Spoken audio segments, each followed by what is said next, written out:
ಮಾದಿಗ ಬಂಧುಗಳೇ ಹಾಗೂ ನನ್ನ ಪ್ರೀತಿಯ ಮಾಧ್ಯಮ ಮಿತ್ರರೇ, ಇವತ್ತು ಕರ್ನಾಟಕ ಮಾದಾರ ಮಹಾಸಭಾದ ರಾಜ್ಯಾಧ್ಯಕ್ಷ ಆದಂತಹ ಕೆ.ಎಸ್. ಮುನಿಯಪ್ಪನವರ ಆದೇಶದ ಮೇರೆಗೆ ರಾಜ್ಯದ ಎಲ್ಲ ತಾಲೂಕು ಕೇಂದ್ರಗಳಲ್ಲೂ ತಹಶೀಲ್ದಾರ್ ಅವರ ಮುಖಾಂತರ ರಾಜ್ಯ ಸರ್ಕಾರಕ್ಕೆ ಮನವಿ ಪತ್ರವನ್ನು ಕೊಡ್ತಕ್ಕಂಥ ಒಂದು ಸಭೆಯನ್ನು ಇವತ್ತು ಕುಕ್ಕೆ ತಾಲೂಕಿನಲ್ಲಿ ನಾವೇನು ಮಾಡ್ತಾ ಇದ್ದೀವಿ.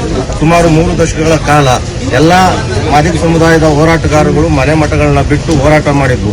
ಆದರೆ ಆಗಸ್ಟ್ 1, 2024 ಸುಪ್ರೀಂ ಕೋರ್ಟ್ ಆದೇಶದ ಪ್ರಕಾರ ಏನು ಆಯಾ ರಾಜ್ಯ ಸರ್ಕಾರಗಳು ಒಳ ಮೀಸಲಾತಿಯನ್ನು ಮಾಡಬಹುದು ಅಂತ ಹೇಳ್ಬಿಟ್ಟು ಏನು 7th ಬೆಂಚ್ ನ್ಯಾಯಪೀಠ ನಮ್ಗೇನು ಆದೇಶವನ್ನು ಕೊಡ್ತಾ ರಾಜ್ಯ ಸರ್ಕಾರಗಳಿಗೆ, ಈ ಒಂದು ನಮ್ಮ ಕರ್ನಾಟಕದ ರಾಜ್ಯ ಸರ್ಕಾರ ನಮಗೆ ಹೂವನ್ನೇ ಇಕ್ಕಕ್ಕೆ ಹೊರಟೈತೆ ಹೊರತು ನಮಗೆ ನ್ಯಾಯವನ್ನು ಕೊಡಲಿಕ್ಕೆ ಹೊರಟಿಲ್ಲ. ಇವತ್ತು ಆಂಧ್ರ ಪ್ರದೇಶ, ತೆಲಂಗಾಣ, ಪಂಜಾಬ್, ಹರಿಯಾಣ, ಸಿಕ್ಕಿಂ ಎಲ್ಲ ರಾಜ್ಯಗಳಲ್ಲೂ ಒಳ ಮೀಸಲಾತಿಯನ್ನು ಮಾಡಿದ್ದಾರೆ.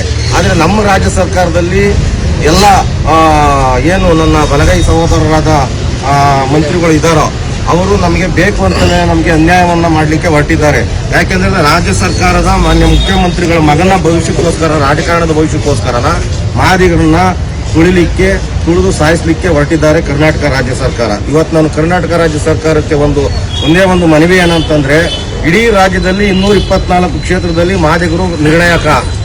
ಮಾದಿಗರ ಮತಗಳು ನಿರ್ಣಾಯಕ. ಇವತ್ತೇನು ಪರಮೇಶ್ವರ್ ಗೆದ್ದಿದ್ದಾರೆ, ಅಲ್ಲಿ 69,000 ಮಾದಿಗರು ಹೊರಟಗೆರೆ